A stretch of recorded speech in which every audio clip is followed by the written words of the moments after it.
ನಾನು ಎಂ ಷಣ್ಮುಖಯ್ಯ, ಕರ್ನಾಟಕ ನಿವೃತ್ತ ನೌಕರ ವೇದಿಕೆಯ ರಾಜ್ಯ ಪ್ರಧಾನ ಸಂಚಾಲಕ. ನಾನು ಈ ವೇದಿಕೆ ಮುಖಾಂತರ ನಾನು ರಾಜ್ಯದ ನಿವೃತ್ತ ನೌಕರರ ಪರವಾಗಿ ಒಂದು ಹೇಳಿಕೆಯನ್ನು ಹೇಳಲಿಕ್ಕೆ ಇಷ್ಟಪಡ್ತಾ ಇದ್ದೇನೆ. ಎಲ್ಲ ನಿವೃತ್ತ ನೌಕರರು ನನ್ನ ಜೊತೆಗಿದ್ದಾರೆ. ನಮ್ಮ ಸಮಸ್ಯೆ ಏನಿದೆ 1/7/22ರಿಂದ ದಿನಾಂಕ 31/7/24 ಒಳಗೆ ನಿವೃತ್ತಿ ಆಗಿರ್ತಕ್ಕಂಥ ಅಧಿಕಾರಿಗಳು ಮತ್ತು ನೌಕರರ ಸಮಸ್ಯೆ ಆಗಿದೆ. ಸ್ನೇಹಿತರೆ, ನಮ್ಗೆ ಏನು ಸಮಸ್ಯೆ ಅಂದರೆ, ನಮಗೆ ಸರ್ಕಾರ ನೌಕರಿ ಕೊಡೋ ಸಂದರ್ಭದಲ್ಲೇ ಒಂದು ಒಪ್ಪಂದ ಆಗಿದೆ. ನೀವು ನಿವೃತ್ತಿ ಆದ ನಂತರ ನಿಮಗೆ DCRG ಕೊಡ್ತೀವಿ, ಕಮ್ಯುಟೇಷನ್ ಕೊಡ್ತೀವಿ ಮತ್ತು EL ಎನ್ಕ್ಯಾಶ್ಮೆಂಟ್ ಕೊಡ್ತೀವಿ ಅಂತ ಹೇಳಿ. ಆದರೆ ಇವತ್ತು ಸರ್ಕಾರ ಕೊಟ್ಟ ಮಾತಿಗೆ ತಪ್ತಾ ಇದೆ. ಆ ಮಾತನ್ನು ತಪ್ಪಿದ್ದನ್ನು ಎಚ್ಚರಿಕೆ ಮಾಡೋದಕ್ಕೋಸ್ಕರ ಇವತ್ತು ನಾವು ಈ ವೇದಿಕೆಯನ್ನು ನಿರ್ಮಾಣ ಮಾಡ್ಕೊಂಡ್ಬಿಟ್ಟು ಬೆಂಗಳೂರಲ್ಲಿ ಒಂದು ಹೋರಾಟವನ್ನು ಪ್ರಾರಂಭ ಮಾಡಿದ್ದೀವಿ. ನಮಗೆ ಅರಿವಿದೆ, ಸರ್ಕಾರದ ವಿರುದ್ಧವಾಗಲಿ ಸಾರ್ವಜನಿಕ ತೊಂದರೆ ಕೊಡ್ತಕ್ಕಂಥ ಒಂದು ವಿಚಾರದಲ್ಲಿ ನಾವು ಯಾರೂ ಬಾಧ್ಯರಲ್ಲ. ಇವತ್ತು ಅನಿವಾರ್ಯವಾಗಿ ನಾವು ಕೇಳಬೇಕಾಗಿದೆ. ನಿಮಗೆ ಗೊತ್ತಿದೆ, ನಮಗೆ ನಾವು ಕೆಲಸ ಮಾಡಿದಂಥ ಹಣವನ್ನು ನಾವು ಕೇಳ್ತಾ ಇದ್ದೇವೆ. ನಾವು ಕೆಲಸ ಮಾಡದೇ ಇರತಕ್ಕಂಥ ಹಣವನ್ನು ನಾವು ಯಾವುದೇ ಕಾರಣಕ್ಕೂ ಕೇಳ್ತಾ ಇಲ್ಲ. ಯಾಕಂತ ಹೇಳಿದ್ರೆ ಸರ್ಕಾರ ಕೊಟ್ಟ ಮಾತನ್ನು ತಪ್ಪಾಯ್ತು. ಆ ನಿಟ್ಟಿನಲ್ಲಿ ನಾವು ಈ ಹೋರಾಟವನ್ನು ಎಲ್ಲಿಗೆ ಮುಗಿಸ್ತೀವಿ ಅಂದರೆ, ನಮಗೆ ಬರಬೇಕಾದಂಥ DCRG, ಕಮ್ಯುಟೇಷನ್ನು, EL ಸರೆಂಡರ್ ಇವೆಲ್ಲ ಬರೋವರೆಗೂ ಈ ಹೋರಾಟ ಖಂಡಿತವಾಗಿ ನಮ್ಮಿರುತ್ತೆ. 17,623 ಜನ ನೌಕರರಿದ್ದಾರೆ. ಸರ್ಕಾರದ ಮಾಹಿತಿ ಇದು, ತಪ್ಪು ಮಾಹಿತಿ ಅಲ್ಲ. HRMS ತಗೊಂಡಿದ್ದೇವೆ. ಆ ವಸ್ತು ನೌಕರರು ನಮ್ಮ ಜೊತೆಗಿದ್ದಾರೆ. ಈಗ ನಿಮಗೆ ಕಂಡಂತೆ ಮಾನ್ಯ ಷಡಾಕ್ಷರಿ ಅವರು 7 ಲಕ್ಷ ನೌಕರರ ಪರವಾಗಿದ್ದಾರೆ.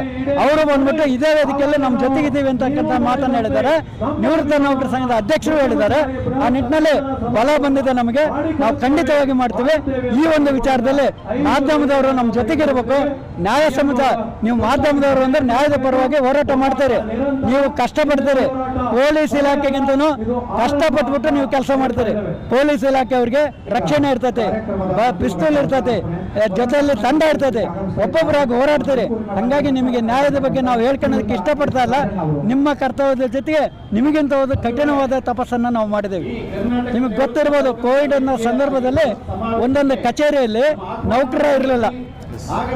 8 ಲಕ್ಷ ನೌಕರು ಬೇಕಾಯಿತು. ಬರೀ 4 ಲಕ್ಷ ನೌಕರರು 8 ಲಕ್ಷ ನೌಕರ ಕೆಲಸವನ್ನು ಮಾಡಿದ್ದೇವೆ. ಎಲ್ಲರಿಗೂ ಮಾಸ್ಕ್ ಅನ್ನು ಹಾಕ್ತಾ ಇದ್ರು, ನಮಗೆ ಮಾಸ್ಕ್ ಇಲ್ಲ. ಎಲ್ಲರಿಗೂ ಎಲ್ಲಿ ಹೋಗ್ಬಾರ್ದು ಅಂತ ಅಡೆತಡೆ ಕಟ್ಟಿದ್ರು. ನಾವು ನೌಕರಿಗೆ ಹೋಗ್ಲೇಬೇಕು, ನಾವು ನೌಕರಿಗೆ ಹೋಗಲಿಲ್ಲ, ಸಂಬಳ ಕಟ್ ಮಾಡಿದ್ದಾರೆ. ಇವೆಲ್ಲ ನಡೆದವು. ಆದರೂ ಅಂತ ಕಷ್ಟ ಕಾಲದಲ್ಲಿ ನೌಕರಿ ಮಾಡಿದ್ದೇವೆ. ಯಾರಿಗೋಸ್ಕರ ಮಾಡಿದ್ವಿ? ಸರ್ಕಾರಕ್ಕೋಸ್ಕರ ಮಾಡಿದ್ವಿ. ಅವತ್ತೇ ನಾವು ಹೋರಾಟ ಮಾಡಿ ಇನ್ನೂ 4 ಲಕ್ಷ ತಗೊಂಡ್ರೆ ಅಂತ ಹೇಳಿದ್ರೆ ಸರ್ಕಾರ ಏನೂ ಮಾಡ್ಲಿಕ್ಕೆ ಆಗ್ತಾ ಇರಲಿಲ್ಲ. ಅಂತ ಕಠಿಣ ಕಾಲದಲ್ಲಿ ನಾವು ಮಾಡಿದ್ದೀವಿ. ಆ ನಿಟ್ಟಿನಲ್ಲಿ ನಮಗೆ ಖಂಡಿತವಾಗಿ ಈ ಒಂದು ಬೇಕು, ನಮಗೆ ಬರಬೇಕಾಗಿರ್ತಕ್ಕಂಥ ಸೌಲಭ್ಯಗಳನ್ನು ಕೊಡಬೇಕು ಅಂತ ಹೇಳಿ ಮಾಧ್ಯಮ ಮಿತ್ರರೆಲ್ಲ ನಮ್ಮ ಪರವಾಗಿ ಇರ್ರಿ ಅಂತಕ್ಕಂಥ ಮಾತನ್ನು ಹೇಳ್ತಾ ನನ್ನ ಮಾತನ್ನು ಮುಗಿಸ್ತಾ ಇದ್ದೀನಿ. ಅದು ಯಾವುದೂ ಸಂಚಿಲ್ಲ, ಅಲ್ಲೆಲ್ಲ ಹಾಕಿದ್ದಾರೆ. ಅಷ್ಟು ಇದಾರಲ್ಲಿ ರಾಜ್ಯದ ಶೈಕ್ಷಣಿಕ ಜಿಲ್ಲೆ ಸೇರಿ 34 ಜಿಲ್ಲೆಗಳ ತಂಡದವರು ನಮ್ಮಲ್ಲಿದ್ದಾರೆ. ಹಂಗಾಗಿ ಇಡೀ ರಾಜ್ಯ ನಮ್ಮ ಜೊತೆಗಿದೆ ಅಂತಕ್ಕಂಥ ಮಾತನ್ನು ಹೇಳಿ ನಾನು ನಮ್ಮ ಸ್ನೇಹಿತರು ಹೇಳ್ತಾ ಇದ್ದಾರೆ, ಪಿಂಚಣಿ ತಗೊಳ್ತಕ್ಕಂಥವ್ರಿಗೆ ಇನ್ನೂ ಹೊಸ ಪರಿಷ್ಕರಣೆ ಆಗಿಲ್ಲ, ಹಳೇದ ಕೊಡ್ತಾ ಇದ್ದಾರೆ ಅಂತಂದರೆ ಅದು ಸರ್ಕಾರದ ಒಂದು ವ್ಯವಸ್ಥೆಯಲ್ಲಿ ಅದು ಆಗದೇ ಇರೋದು ನಮಗೆ ಗಮನಕ್ಕೆ ಬಂದಿದೆ. ನಾನು ಈಗಾಗಲೇ ನಿನ್ನೆ ಮಹಾಲೇಖಪಾಲಕರು ಅಂದರೆ ಏನು AG ಅಂತ ಇದ್ದಾರೆ ಅವ್ರನ್ನ ಭೇಟಿ ಮಾಡಿದ್ದೇವೆ. ನಮ್ಮ ತಂಡ ಹೋಗಿ ಅವ್ರು ಹೇಳ್ತಾ ಇದ್ದಾರೆ ಅದು ಕೇಂದ್ರ ಸರ್ಕಾರದ್ದು, AG ಕಚೇರಿ ಬಂದ್ಬಿಟ್ಟು ಕೇಂದ್ರ ಸರ್ಕಾರದ್ದು. ನಮ್ಮ ರಾಜ್ಯದ ಹಣಕಾಸು ಇಲಾಖೆ ಆದೇಶ ಮಾಡಬೇಕು, ನಾವು ಆದೇಶ ಮಾಡೋಕ್ಕೆ ಬರಲ್ಲ. ನಿಮ್ಮ ಜೊತೆ ನಾವಿದ್ದೀವಿ, ನೀವು ಬಂದರೆ ನಮಗೆ ಸಿಬ್ಬಂದಿ ಕೊರತೆ ಇದೆ, ನಿಮ್ಮದು ಬಂದ ತಕ್ಷಣ ಪ್ರಥಮ ಆದ್ಯತೆಯಲ್ಲಿ ಪಿಂಚಣಿ ನೌಕರಿ ಮಾಡ್ತೀವಿ ಅಂತಕ್ಕಂಥ ಮಾತನ್ನು ಹೇಳಿದ್ದಾರೆ. ಅದಕ್ಕೋಸ್ಕರ ಹಣಕಾಸು ಇಲಾಖೆಯನ್ನು ಸಂಪರ್ಕ ಮಾಡಿದ್ದೀವಿ. ನಾವು ಅವರಲ್ಲಿ ವಿನಂತಿ ಮಾಡಿಸ್ಬಿಟ್ಟು ತತ್ಕ್ಷಣದಲ್ಲೇ ಆದೇಶವನ್ನು ಹೊರಡಿಸೋ ಮೂಲಕ ಪಿಂಚಣಿ ನೌಕರದಾರರಿಗೂ ಹೊಸ ಪರಿಷ್ಕರಣೆ ವೇತನ ಕೊಡೋದಕ್ಕೆ ನಾವು ಕಟಿಬದ್ಧ ಆಗ್ತೀವಿ ಅಂತಕ್ಕಂಥ ಮಾತನ್ನು ಹೇಳ್ತಾ ಇದ್ದೇವೆ. ಕರ್ನಾಟಕ ನಿವೃತ್ತ ನೌಕರರ ವೇದಿಕೆ ಇಂದು ದಿನಾಂಕ 18/9/2024 ರಾಜ್ಯ ಮಟ್ಟದ ಪ್ರತಿಭಟನಾ ಸಮಾವೇಶ ನಡೆಸುತ್ತಿದ್ದೇವೆ. ನಾನು ಶೇಖರಪ್ಪ ಬಿಶೇರೊಟ್ಟಿ, ರಾಜ್ಯ ಸಂಸ್ಥಾಪಕ ಸಂಚಾಲಕರು.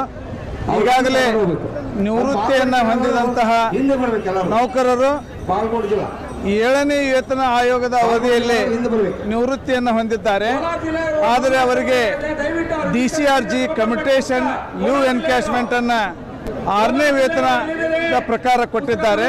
ಅದಕ್ಕೆ ಸಾಮಾಜಿಕ ನ್ಯಾಯವನ್ನು ಹೊಂದಿದಂಥ ಘನ ಸರ್ಕಾರ, ಸಾಮಾಜಿಕ ನ್ಯಾಯದ ತತ್ವದ ಮೇಲೆ ನಿಂತಂಥ ಘನ ಸರ್ಕಾರ ನಮಗೂ ಸಹಿತ ಸಾಮಾಜಿಕ ನ್ಯಾಯವನ್ನು ಕೊಟ್ಟು ಈ ಇಳಿ ವಯಸ್ಸಿನಲ್ಲಿ ಎಲ್ಲ ನಿವೃತ್ತ 17,695 ಇಳಿ ವಯಸ್ಸಿನ ನೌಕರದಾರರಿಗೆ ತಾವು ಒಂದು ಉತ್ತಮವಾದಂತಹ ಈ ವೇತನದ ತಾರತಮ್ಯವನ್ನು ನಿವಾರಿಸಿದರೆ ನಮ್ಮ ಕುಟುಂಬದ ಸಮಸ್ತ ಜನರು ಸುಮಾರು 1,70,000 ಜನರು ಇದಕ್ಕೆ ಚಿರಋಣಿಯಾಗಿರ್ತಾರೆ. ನಮ್ಮದು ನ್ಯಾಯಯುತವಾದಂಥ ಬೇಡಿಕೆ, ನಮ್ಮದು ಅತ್ಯಂತ ಸಂವಿಧಾನಬದ್ಧವಾದಂಥ ಬೇಡಿಕೆ. ದಯಮಾಡಿ ಈ ಒಂದು ಬೇಡಿಕೆಯನ್ನು ಈಡೇರಿಸಬೇಕಂತಂದು ಮಾನ್ಯ ಷಣ್ಮುಖಯ್ಯನವರ ನೇತೃತ್ವದಲ್ಲಿ ಈ ಒಂದು ಅಭೂತಪೂರ್ವ ಕಾರ್ಯಕ್ರಮ ನಡೀತಾ ಇದೆ.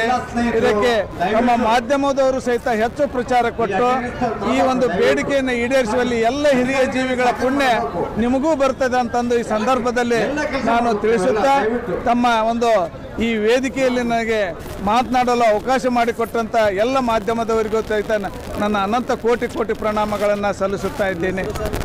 ಶೇಖರಪ್ಪ ಬಿಸೇರೊಟ್ಟಿ, ಸಂಸ್ಥಾಪಕ ರಾಜ್ಯ ಸಂಚಾಲಕರು, ಕರ್ನಾಟಕ ನಿವೃತ್ತ ನೌಕರರ ವೇದಿಕೆ.